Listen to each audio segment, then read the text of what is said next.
नमस्कार मंडळी. श्री स्वामी समर्थ. हिंदू धर्मामध्ये शारदीय पौर्णिमेला खूप असं महत्त्व आहे. दरवर्षी आश्विन महिन्यातल्या शुक्ल पक्षातली चतुर्थीला शारदीय पौर्णिमा साजरी केलं जातं. यालाच कोजागिरी पौर्णिमा असं देखील म्हटलं जातं. या दिवशी देवी लक्ष्मीसह भगवान विष्णू, चंद्र, इंद्र यांची पूजा करण्याची परंपरा आहे. यंदा शारदीय पौर्णिमा ही 6 ऑक्टोबरला असणार आहे. शारदीय पौर्णिमेच्या दिवशी फक्त वर्षभरामध्ये चंद्र हा 16 कलांनी भरलेली असते. आजच्या व्हिडिओमध्ये आपण कोजागिरी पौर्णिमेच्या दिवशी पूजा कशी करावे, पूजेचे शुभ मुहूर्त काय आहे, कोणत्या सेवा करायचे, कोणत्या मंत्र म्हणायचे अशी संपूर्ण माहिती या व्हिडिओमध्ये पाहणार आहोत. त्यासाठी व्हिडिओ शेवटपर्यंत आवर्जून पहा. चॅनलवरती नवीन असेल तर नक्की सबस्क्राईब करा आणि जास्तीत जास्त लोकांना शेअर करा. कोजागिरी पौर्णिमेला केलेली लक्ष्मी पूजन विशेष मानलं जातं. त्यामुळे कर्जमुक्तीच्या दिशेने आपल्या वाटचाल ही गतिमान होत. लक्ष्मी देवीच्या अति आशीर्वादामुळे धनधान्य, ऐश्वर्य, वैभव प्राप्त होतो. या दिवशी श्री शक्त कनकदारा स्तोत्र, विष्णू सहस्त्र नामावली पाठन करणं अत्यंत शुभ मानलं जातं. यावर्षी अश्विन महिन्यातल्या पौर्णिमा तिथी ही 6 ऑक्टोबरच्या रोजी दुपारी 12:23 सुरू होतो आणि दुसऱ्या दिवशी 7 ऑक्टोबर 25ला सकाळी 9:16 असणार आहे. शारदीय पौर्णिमा 6 ऑक्टोबरलाच म्हणजे सोमवारी आपल्याला साजरा करायचे आहे. कारण ही जी पूजा आहे तर ती रात्री 12 वाजता केलं जातं. तर शारदीय पौर्णिमा ही 6 ऑक्टोबरच्या रात्री 12 वाजता म्हणजे सोमवारच्या दिवशी रात्री 12च्या नंतर तुम्हाला ही जी पूजा आहे ती करायची आहे.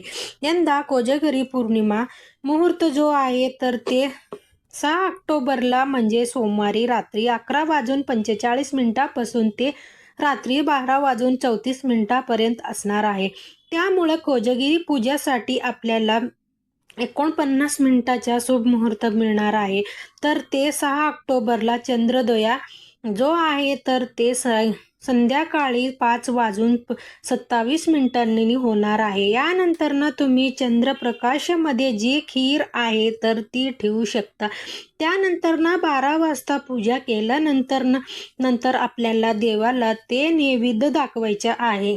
आणि त्यानंतर तुम्ही सर्वजण घरातले ही जी खीर आहे, ही जी काही मसाले दूध आहे तर ते तुम्ही खाऊ शकता प्रसाद म्हणून. प्राचीन मान्यतेनुसार शारदीय पौर्णिमेच्या दिवशी खीर आणि मसाला दूध बनवलं जातं. शारदीय पौर्णिमेच्या दिवशी दूध, तांदूळ, साखर, मखाना इत्यादी पदार्थांच्या खीर आणि मसाले दूध चंद्रप्रकाशामध्ये ठेवलं जातं. रात्रभर चंद्राच्या प्रकाशात खीर आणि दूध ठेवल्याने औषध गुणधर्म त्यात प्राप्त होतात. ही खीर आपल्याला रोग प्रतिकारक क्षमता वाढतो.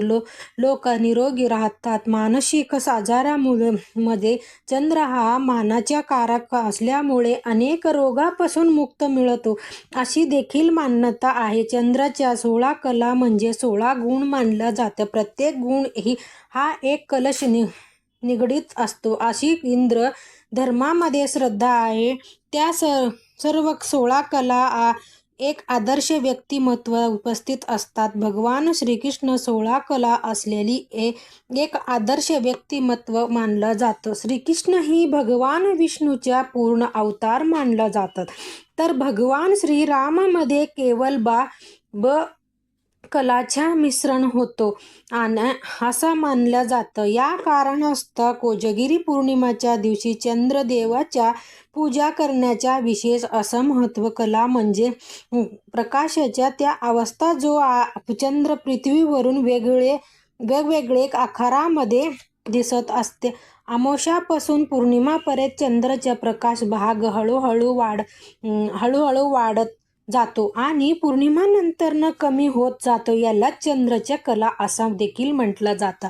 या दिवशी संध्याकाळी सांगितलेली मुहूर्तावरती आपल्याला पूजा करायची आहे. सर्वात आधी ज्या ठिकाणी पूजा मांडणार आहे त्या जागा स्वच्छ करून घ्यायच्या. तिथे रांगोळीनी स्वास्तिक काढून घ्यायच्या. स्वास्तिकवरती हळदी कुंकू अक्षदा एक फुलं वावायचे आहे. ओम नमस्कार करायचे आहे. यावरती पाट किंवा चौरंग मांडायचा आहे. पौर्णिमाच्या दिवशी आपण पूजा करणार आहोत त्यासाठी आपल्याला पांढरा वस्त्र किंवा पिवळा अर्पण करायचा आहे किंवा लालही अर्पण करू शकता. चौरंगावरती तुम्ही पांढरा वस्त्र ठेवा किंवा तुम्ही लाल ठेवा, पिवळा ठेवा, कुठलेही ठेवू शकतात. यानंतर सर्वात आधी आपल्याला दिवा लावून घ्यायचा. अक्षदा वाहून त्यावरती हळदी कुंकू वाहून दिवा ठेवायच्या आहे. निरंजन प्रज्वलित करून घ्यायच्या. दिव्याला देखील हळदी कुंकू अक्षदा वावायच्या आहे. एक फुलं वावायचे आहे. नमस्कार करायचे आहे.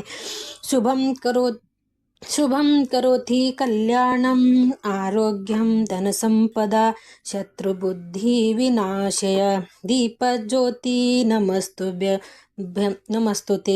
दिव्याचा नमस्कार करायचे आहे. आपण केलेली जी सेवा आहे, जी पूजा आहे तर ती देवापर्यंत पोहोचवायचा काम हे देवाचा असतो. तर त्यासाठी दिव्याकडे आपण प्रार्थना करायच्या आहे की माझी जी पूजा आहे तर ते देवापर्यंत नक्की पोहोचा. दिव्याच्या पूजनाच्या आपल्याला पूजेची सुरुवात करायच्याच. यानंतर श्री गणेशाच्या पूजा करून घ्यायच्या. आपल्याला भगवान गणेशाच्या पूजा प्रथम करायच्या आहे. त्यामुळे आपली ही कुठलीही पूजा किंवा कुठलेही कार्य हे विघ्नहर्त्याच्या पार पडत असतो. त्यासाठी एक तामणमध्ये फुलाचं आसन घेऊन त्यावरती गणपती बाप्पाच्या मूर्ती ठेवायच्या. प्रथम पाण्याने, त्यानंतर पंचामृतने, पुन्हा पाण्याने आपल्याला मूर्तीवरती स्थान घालून घ्यायचे आहे. गणपती बाप्पाच्या पूजा करत असताना वक्रतुंड महाकाव्य सूर्यकोटी समप्रभ निर्विघ्नं कुर्मे देव सर्व कार्येषु सर्वदा किंवा ओम गणपते नमः या मंत्राचे जप करायचे आहे. त्यानंतर आपल्या माता लक्ष्मीच्या मूर्तीला देखील स्थान घालून घ्यायच्या. तामणमध्ये फुलाच्या आसन घ्यायच्या. त्यावरती माता लक्ष्मीच्या मूर्ती ठेवायच्या. माता लक्ष्मीचे देखील पहिल्यांदा पाण्याने, पुन्हा पंचामृतने, पुन्हा पाण्याने स्थान घालून घ्यायच्या. माता लक्ष्मीच्या पूजा करत असताना, अभिषेक करत असताना तुम्ही माता लक्ष्मीच्या कोणत्याही मंत्राचे जप करू शकता. माता लक्ष्मी गायत्री मंत्र ओम महालक्ष्मीच्या विघ्न विष्णू पत्नी नमोस्तुभ्यं तन्मो लक्ष्मी प्रचोदया किंवा ओम लक्ष्मीयाय नमः या मंत्राचा जप करू शकता. किंवा महालक्ष्मीच्या अत्यंत प्रिय आणि प्रभावी असा कमलात्मका मंत्र ओम श्रीम हिम कमलाय प्रसिद्ध ओम हिम ओम महालक्ष्मी नमः या मंत्राचा जप तुम्ही करू शकता. यानंतर आपण 2 सुपारी घेतल्या. एक भगवान विष्णू स्वरूप सुपारी आणि दुसरी म्हणजे भगवान कुबेर स्वरूप सुपारी घेतलेली आहोत. तुम्ही कुबेर स्वरूप सुपारीऐवजी तुमच्याकडे जर मूर्ती असेल तर तुम्ही मूर्ती घेऊ शकता किंवा कुबेर यंत्र असेल तर ते देखील तुम्ही घेऊ शकता. पहिल्यांदा पाण्याने, पुन्हा पंचामृतने, पुन्हा पाण्याने असा आपल्याला अभिषेक करायचा. भगवान विष्णूच्या मूर्तीवरती किंवा सुपारीवरती स्थान घालत असताना ओम नमो भगवती वासुदेवाय नमः हा मंत्राचा जप करावे किंवा भगवान नारायणाच्या गायत्री मंत्राचा तुम्ही जप करू शकता. भगवान श्री कुबेराच्या पूजा करत असताना ओम श्री कुबेराय नमः या मंत्राचे देखील तुम्ही जप करू शकता. यानंतर आपल्याला ज्या सुपारी आहे तर त्या स्वच्छ करून घ्यायच्या आहेत. तर इथे आपण सर्व देवी देवतांचा अभिषेक घालून घातलेले आहे. आता आपण पूजेची सुरुवात करायच्या. सर्वात आधी आपल्याला भगवान इंद्र यांच्या पूजा करायच्या आहे. तर भगवान इंद्र म्हणजे आपण कलश स्थापना करणार आहोत. तर त्यासाठी या कलशाला आपल्याला फुले, गजरे किंवा कलशावरती नारळ देखील ठेवायचे नाही किंवा कलशावरती नारळ देखील ठेवायचे आणि पाणी भरून या पाण्यात पूजा आपण भगवान इंद्र म्हणून करायचे आहे. एक तांबन कलश आहे तर त्या स्वच्छ करून घ्या. त्यावरती वल्ल्या कुंकुनी स्वास्तिक चिन्ह आपल्याला काढायचे आहे.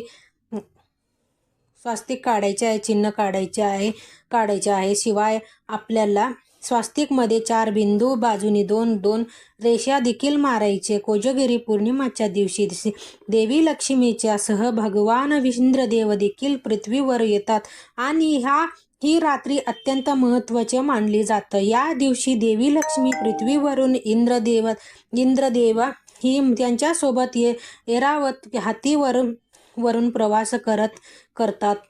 पुराणानुसार देवी लक्ष्मी इंद्रदेवांना विचारते की कोजागिरी म्हणजे कोण जागृत आहे. त्यामुळे या दिवशी देवी लक्ष्मीची पूजा करण्यासोबतच घरामध्ये रात्रभर तुपाच्या दिवा देखील लावला जातं. आपण लक्ष्मी पूजनाला कसं दीपदान करतो, दिवे लावतो, त्याच्याप्रमाणेच या दिवशी दिवे देखील लावलं जातो. या दिवशी इंद्र आणि भगवान लक्ष्मी विचारतात की कोण जागी आहे. यासाठी जागी राहून आपल्याला ही पूजा करायची आहे आणि होईल तेवढा सेवा करायच्या आहेत. इंद्रदेवाच्या पूजा करत असताना ओम इंद्रदेवाय नमः या मंत्राचा जप करावे. थोड्याशी अक्षदाच्या आसन ठेवून त्यावरती आपल्या पाण्याने भरलेली कलश ठेवायचे आहे. कलशामध्ये हळदी कुंकू अक्षदा फुलं घालायचे आहे. 5 आंब्याचे पानं त्यामध्ये घालायचे आहेत. कलशावरती आपल्याला नारळ ठेवला नाही किंवा या कलशाला गजरा देखील आपल्याला घालायचा नाही. फक्त आपल्याला पाण्याची पूजा करायची आहे, कारण की पाणी म्हणजे भगवान इंद्रदेव असतात. यानंतर कलशाला हळदी कुंकू अक्षदा फुलं वावायचे आहे. असे प्रकार आपल्याला भगवान इंद्राची पूजा करायची आहे. कोजागिरी पौर्णिमेच्या दिवशी घरामध्ये वादविवाद टाळावे. नकारात्मक विचार मनामध्ये आणू नयेत. या दिवशी आपल्याला रागावरती नियंत्रण ठेवावे. खोटा बोलू नये. या दिवशी कोणत्याही प्रकारच्या तमाशा खाऊ नये. या दिवशी काळा रंग देखील वापरू नये. या दिवशी आपल्याला चुकूनही पैशाची व्यवहार करायचा नाही. या दिवशी कोणत्याही व्यवस्थेला कर्ज दिसल्या लक्ष्मीचा कोप होतं. शारदीय पौर्णिमेच्या दिवशी सवाशिनी महिला घरी आपल्याला तिला रिकाम्या हाताने जाऊ देणे.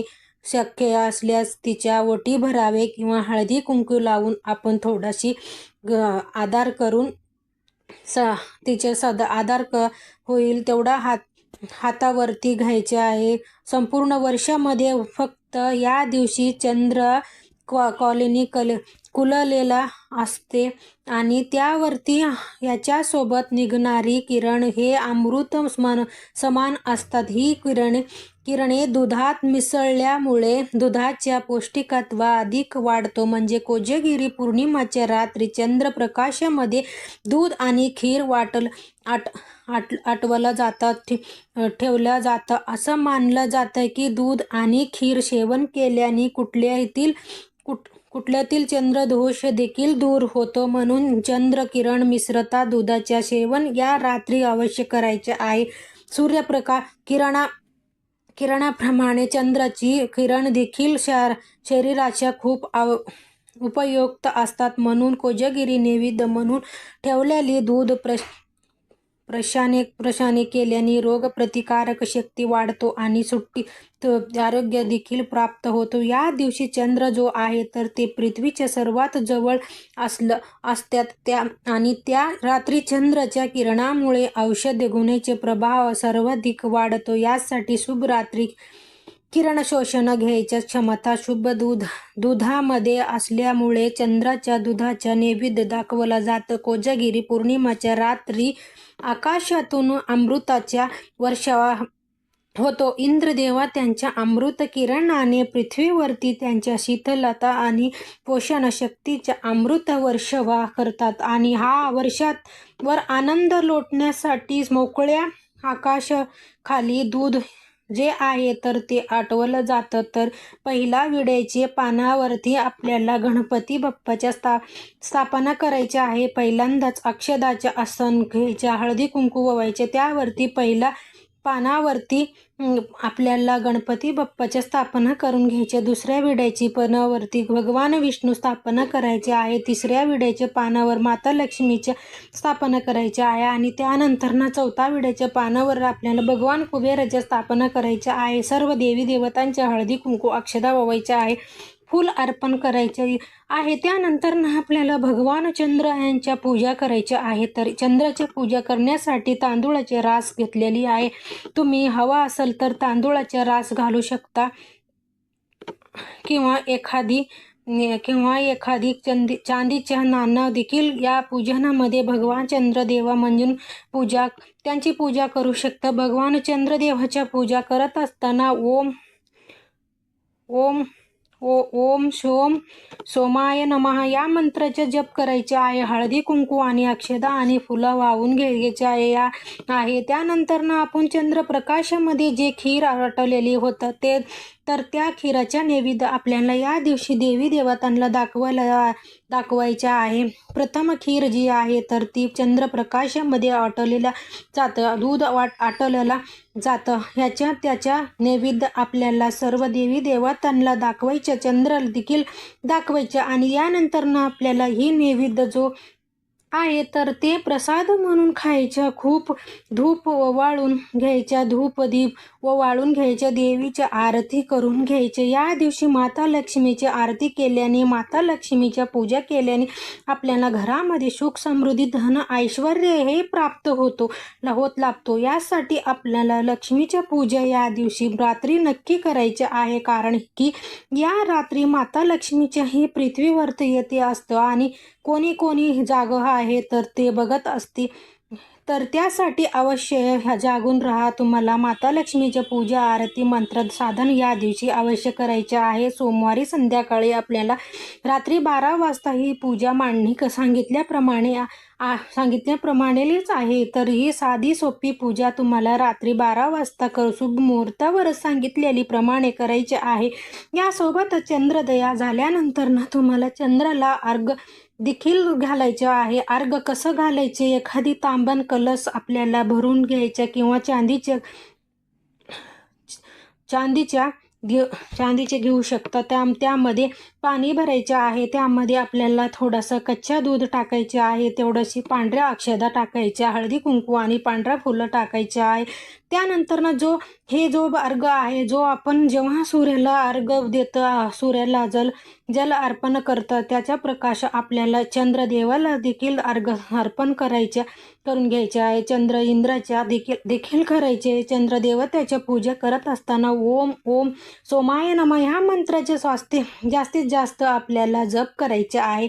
आजच्या व्हिडिओमध्ये मी तुम्हाला अतिशय सोप्या पद्धतीने कोजागिरी पौर्णिमेच्या पूजा कशी करायच्या, यासोबतच कोजागिरी पौर्णिमेचे महत्त्व, सर्व मंत्र या देखील तुम्हाला त्या सगळं सेवा जो देखील सांगितली आहे. आजच्या हे व्हिडिओ तुम्हाला आवडले असलं तर नक्की जास्तीत जास्त लोकांपर्यंत शेअर करा. चॅनलवरती नवीन असेल तर सबस्क्रायबर करा आणि भेटूया असंच एखादी व्हिडिओसोबत.